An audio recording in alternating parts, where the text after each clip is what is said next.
Hello friend, good morning. Welcome back to my channel বৌদি live ব্লগে। এখনও যারা যারা চ্যানেলটা সাবস্ক্রাইব করে নি আর পাশে থাকা বেল বাটনটা অন করে দেয়। চলো আজকের ভিডিওটা স্টার্ট করা যাক। তো সকাল সকাল বসে গেছি একদম চা খেতে। সকাল সকাল বলবো না, উঠেছি ঘুম দিয়ে অনেক ভোরবেলায়। কাজকর্ম সারতে বেজে গেছে সকাল 9টা।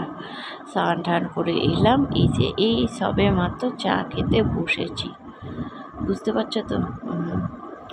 তো যাই হোক, চলো স্নানটা হয়ে গেল। আর সবচেয়ে বড় জিনিস কী বলো তো, সকাল সকাল চাটা মানে চা সকালবেলা চা না হলে ভালো লাগে না, কিন্তু আজকে কেন এত বেলাতে চা খাওয়া হয়েছে জানো তো? তো বলি শোনো, আসলে ছিল না চা পাতা আর চিনি, শেষ হয়ে গিয়েছিল। সেই পরিপ্রেক্ষিতে আজকে চা পাতা চিনি আনতে গিয়ে বেজে গেছে সকাল 9টা। তাই জন্যে আজকে চা খাওয়াটা হয়ে গেছে দেরি, বুঝেছ? কিছু করার নেই, থাকতে হয়।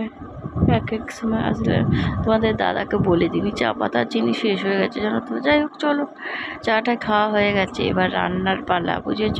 হ্যাঁ চলো। তো তোমরা তো জানোই, তোমাদের দাদা থাকলে তবুও ক্যামেরাটা ধরে দেয়, কিন্তু ক্যামেরা ধরার লোক নেই বলে এক হাতে ক্যামেরা ধরতে কাজ করতে হচ্ছে আর এক হাতে রান্না করতে হচ্ছে।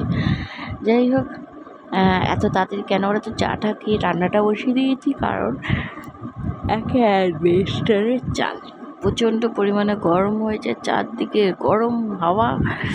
ও বুঝতে পারছো তো কী অবস্থা, তাই জন্য একদম রান্না বসিয়ে দিয়েছি। আর রান্না হয়ে গেছে, এইদিকে এসেছিলো আইসক্রিমওয়ালা, তো ভাবলাম একটা আইসক্রিম খেয়ে যাওয়াই যেতে পারে, তাই না?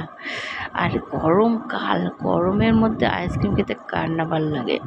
আর গরম শুধু না, শীত বলো গরম বলো যখনই বলো, আইসক্রিমটা খেতে খুব ভালো লাগে জানো তো। তাই জন্যে নিয়ে নিয়েছিলাম একটা আইসক্রিম। আইসক্রিম খাওয়ার মজা হেভি জানো তো, আমার খুব ভালো লাগে আইসক্রিম, ফুচকা, জানো তো, ভীষণ ভীষণ। তবুও মানে এইখানে এইসবগুলো করি তো। আর যখন সত্যি বলতে কি, আমি তোমাদের দাদা জানে আইসক্রিমটা খেতে খুব ভালোবাসি। তো যাই হোক, আমি আইসক্রিম খেতে থাকি আর তোমরা ভিডিওটা স্কিপ না করে দেখতে থাকো। অবশ্যই কমেন্টস করতে ভুলো না কিন্তু। আজকের মতো